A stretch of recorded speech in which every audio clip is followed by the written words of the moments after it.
hot minute. Okay. So this is super exciting to me.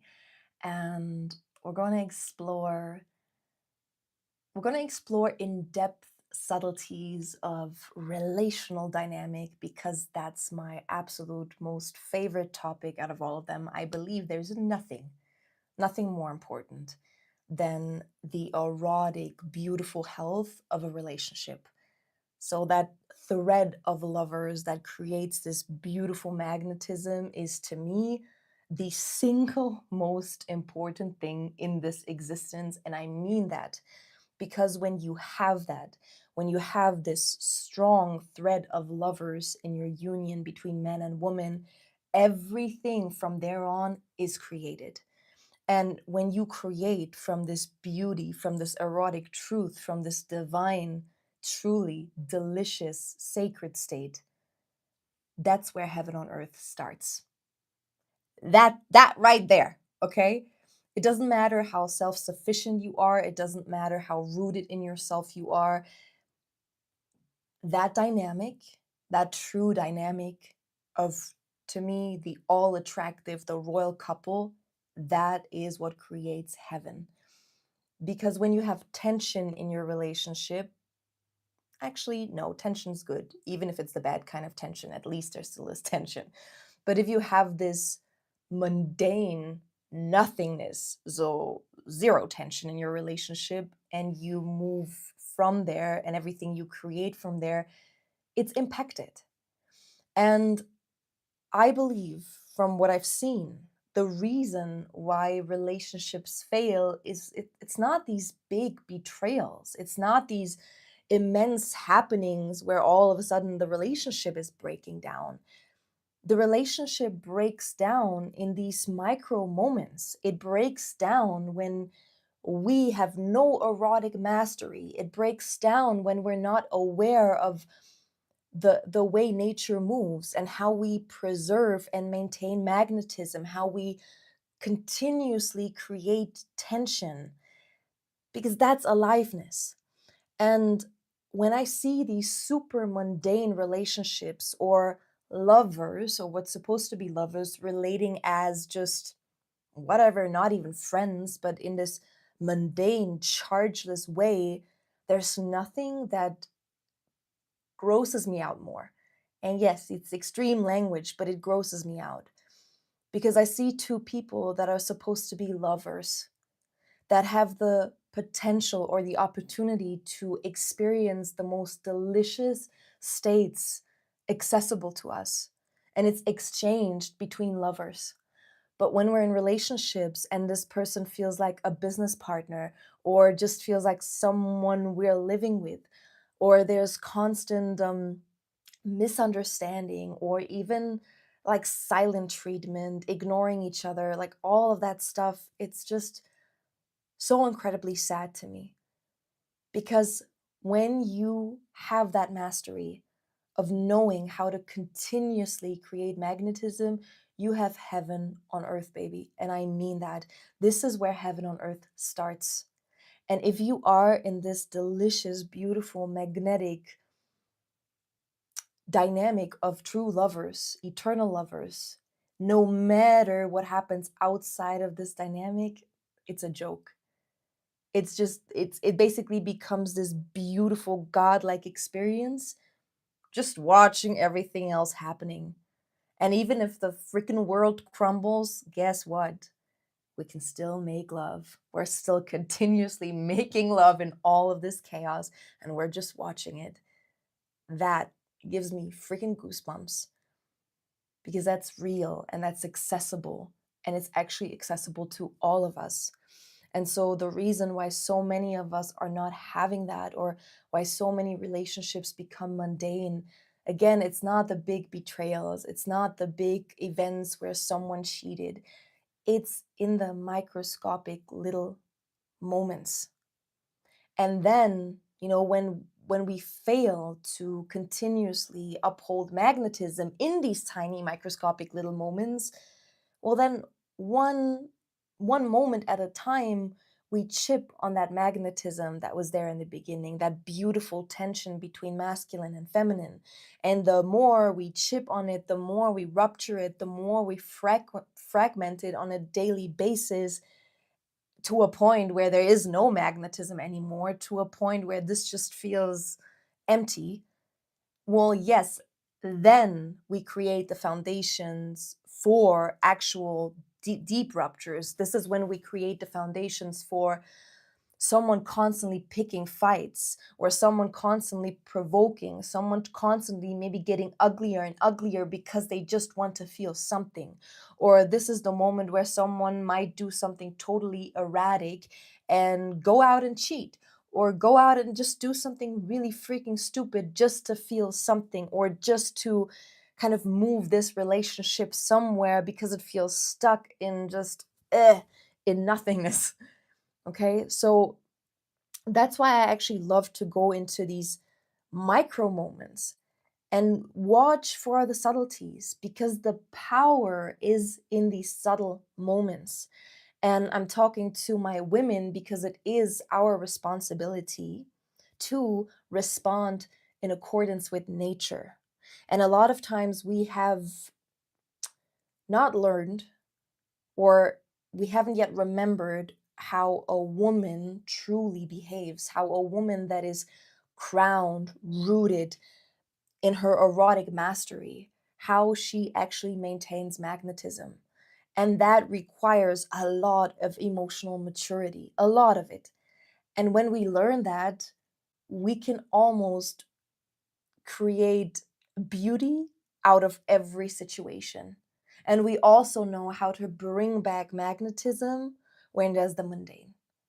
And when we learn that, really, there is only more and more and more beauty. And that's why I like to go super deep into these seemingly minuscule moments, or these micro moments, because this is where it happens. This is where rupture first happens. It's not in the big moments. So let's get that show on the road, baby. Mm.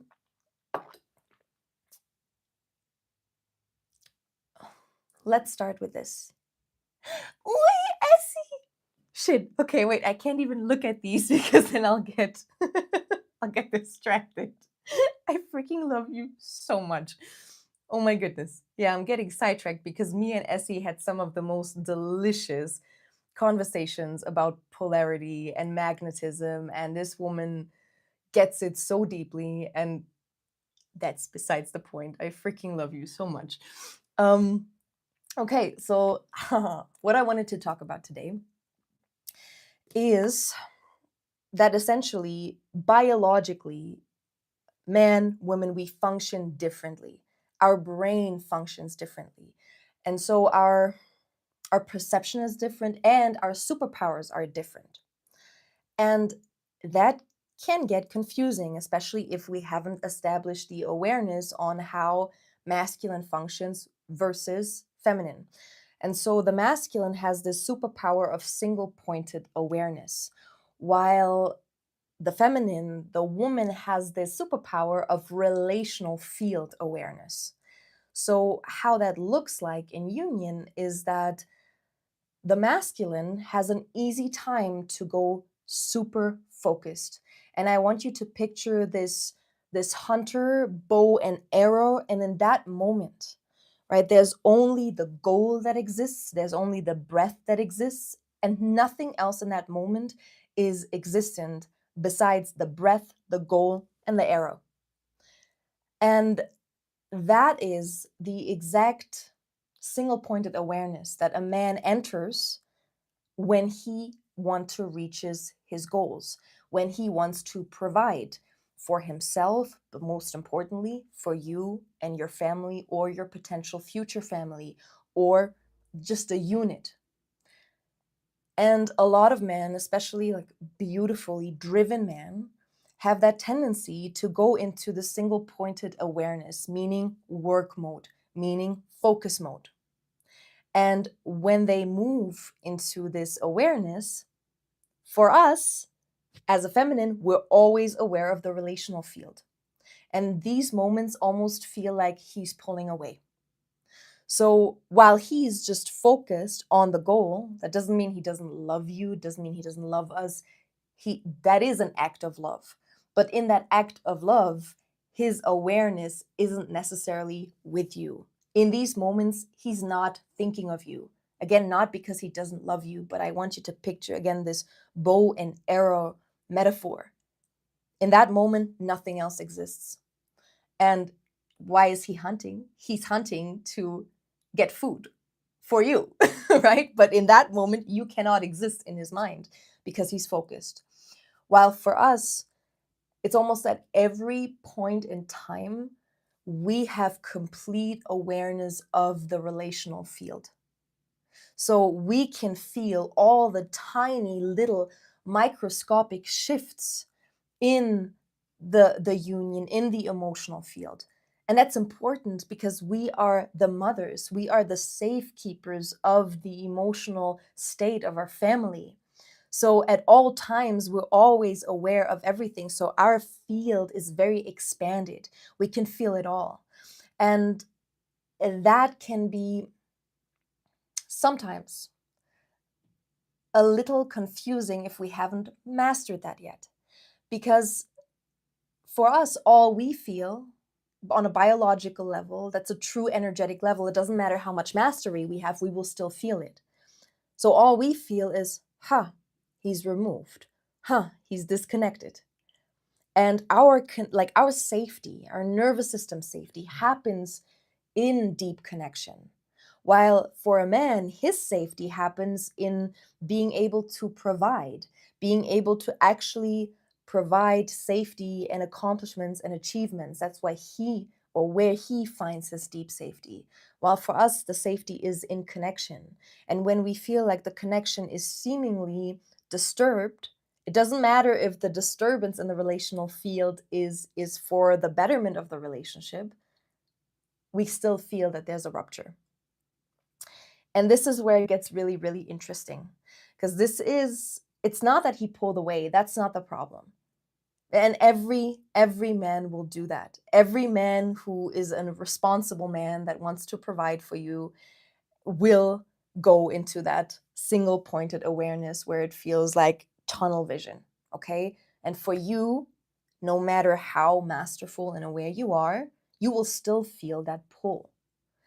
And for our nervous system, especially for someone with a more uninitiated awareness, for the nervous system, it always feels like danger. It always feels like a break of connection. And this is where we require mastery, because there's certain ways to now act upon this. And the unaware version of us, and I've seen this in a lot of relationships, the man pulls into focus and we just feel this rupture. So now a more unaware state of being would want to get attention back. So this is where a lot of women start to pick fights. We don't know what's going on. We just feel that, he left and I want him back. And I'm upset that he left and I don't know why and I don't know what's going on. And maybe she's not even able to verbalize it. She doesn't even feel it. It all happens unconsciously or subconsciously. And this is where you have a lot of men complaining about women holding them back from their mission because they go into focus mode and she feels all of a sudden lost. Her nervous system feels unsafe and she doesn't know why. And so the only way she knows how to get attention back is by being dramatic, picking a fight, getting sulky, getting petty for no reason. And you see this in a lot of dynamics. So you see this in a lot of more unaware dynamics. The second layer is aware and more initiated, but still not masterful.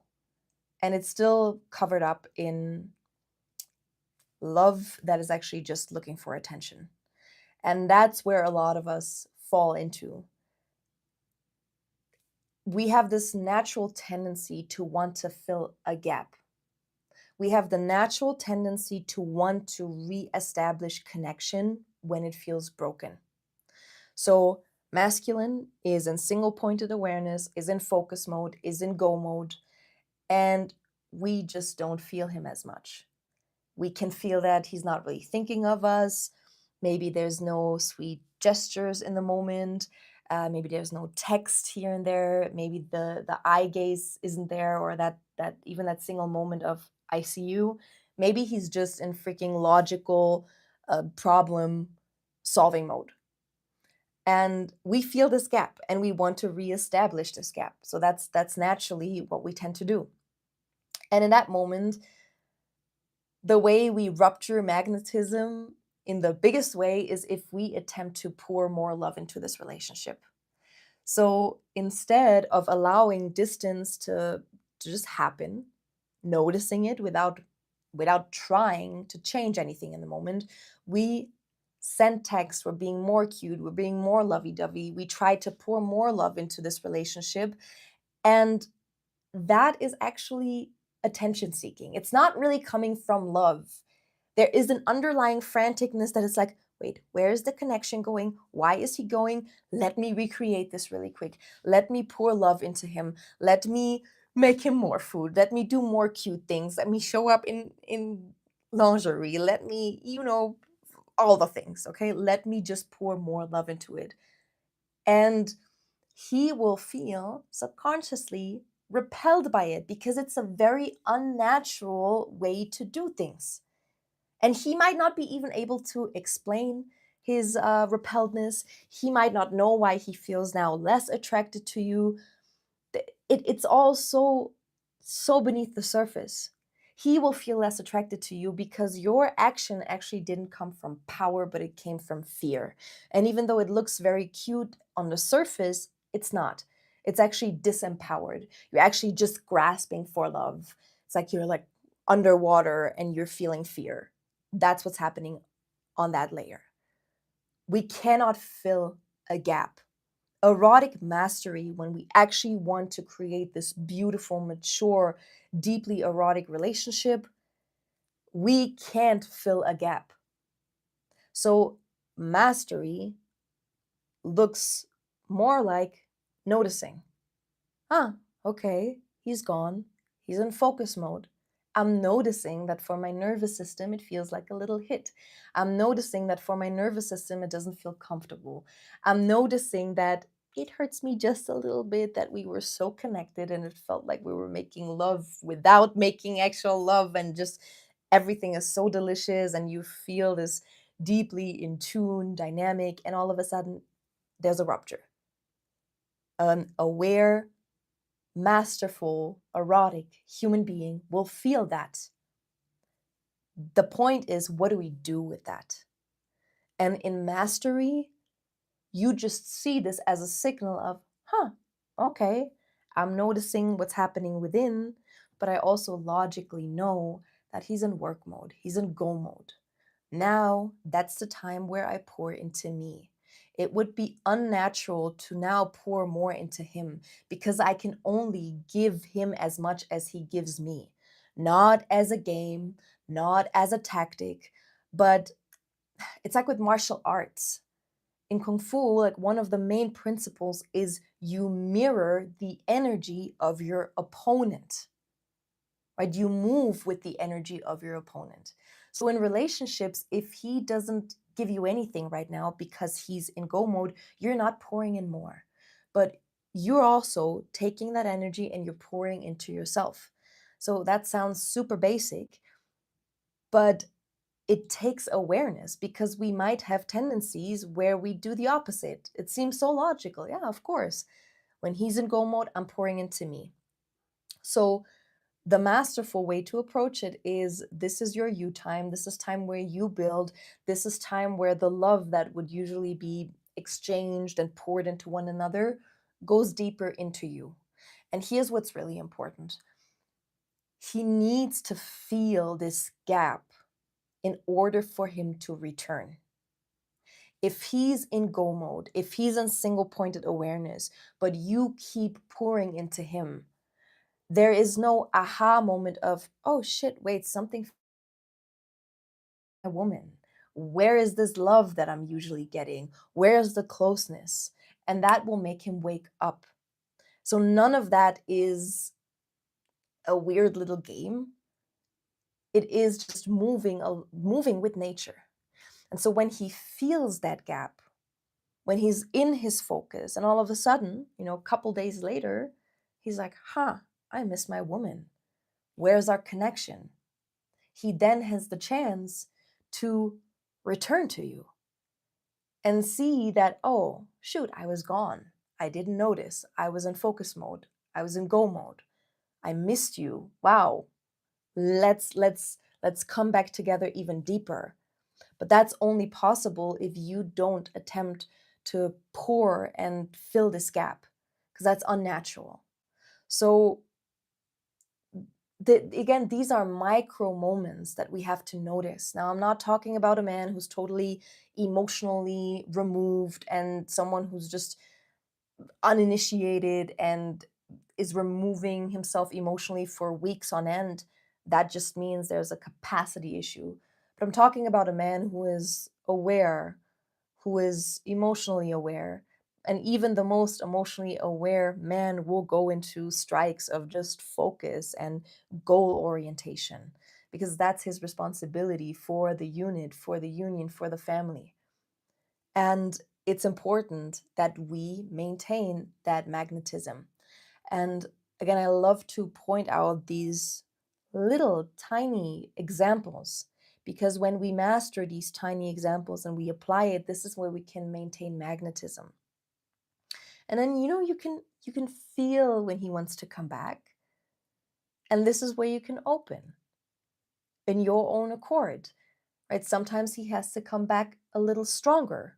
Sometimes he has to bring a little more awareness. Sometimes there might be a moment where your heart is shutting down a little bit because he just left the building for a couple days. So as long as he's noticing, whether he verbalizes it or it's just in his demeanor, in his awareness, in his consciousness, and he's like, okay, I'm here again. Like I notice when I'm drifting and I'm back right here. This is such a beautiful way to come back together even stronger. And the reason why so many of us are not experiencing this beautiful dance, but we have moments of connection, then he goes back into focus mode and we lose our mastery, right? We either get petty, we either start to pick fights, he gets annoyed with us, or we try to fill this energetic gap with more and more and more love disguised as well, fear disguised as love. And that's when we rupture magnetism. So that is all for today. I thought this was just a very beautiful little example where we can move from a level of unawareness to a level of erotic mastery. And there is many, many more to come, because I love these daily little examples, because they're the ones that actually form the foundation for a beautiful erotic relationship. And I love you so much. I love these lives because I don't have to do any edits and it feels more natural. And welcome back. I love you.